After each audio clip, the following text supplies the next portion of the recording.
राधे राधे भक्तों, आज मैं आपको गीता वाटिका के बारे में बताऊंगी, जिसे एक तीर्थ माना जाता है।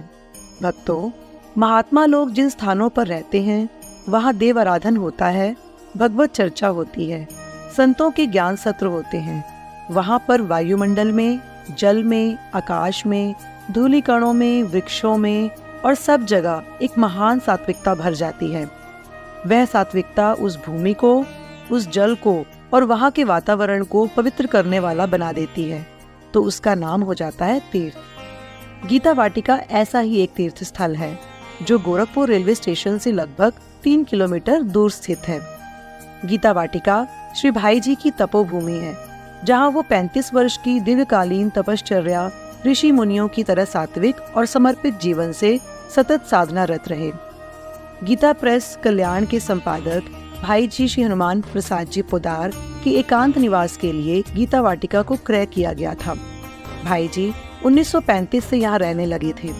तब से अनेकों संत, महात्मा, साधक, विद्वान व साहित्यकार उनके साथ रहे और यहाँ से कल्याण का संपादन कार्य होता था। यहाँ का वातावरण शांति प्रदायक है।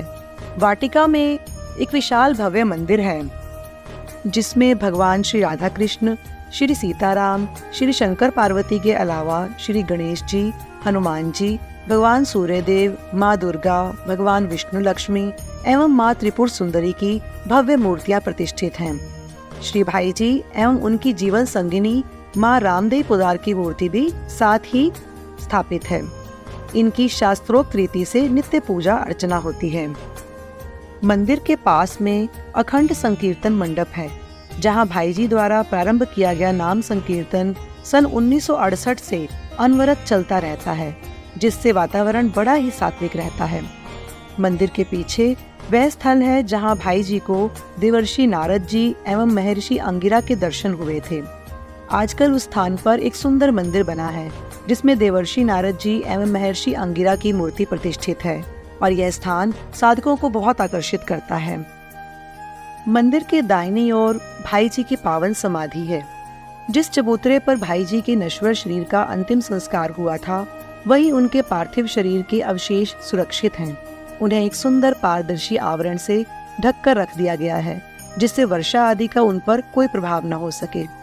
बगल में माँ की समाधि एवं श्री राधा बाबा की समाधि है। बाबा की समाधि को एक मंदिर का रूप दे दिया गया है, जिसमें उनकी मूर्ति प्रतिष्ठित है, जो अनवरत भाई जी के समाधि को निहारा करती है।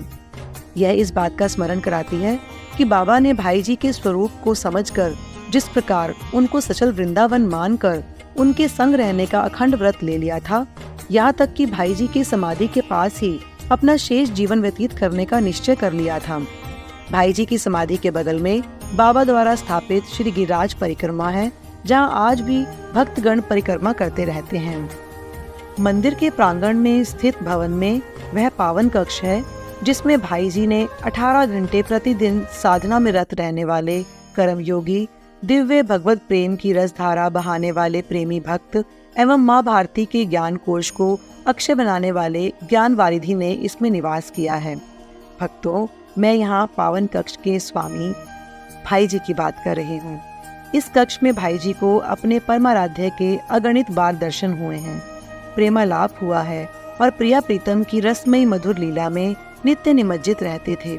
इस कमरे में भाई जी द्वारा उपयोग में लाई गई सामग्री सुरक्षित है, जिसके दर्शन के लिए लोग दूर दूर से आते हैं।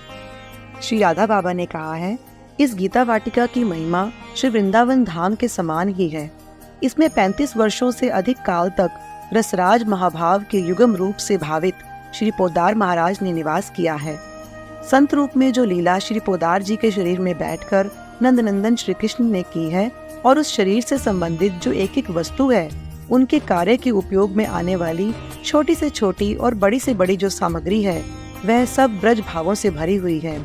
वह उनके बाद में भी हमें उपलब्ध हो रही है। यह भूमि भी ज्यों की त्यों विद्यमान है, जिसके कण कण उनके पद चिन्हों से अंकित हैं। भाई जी के पावन कक्ष से निकलने वाली प्रसिद्ध में नमामि ते पदाब्ज भक्ति देहि में की वाणी आगंतुकों को शांति प्रदान करके उन्हें प्रेमा भक्ति के मार्ग पर अग्रसर होने के लिए प्रेरित करती रहती है। भक्तों, गीता वाटिका को वृंदावन के समान ही माना गया है। ऐसी पावन भूमि को हम सबका प्रणाम है। जय जय श्री राधे।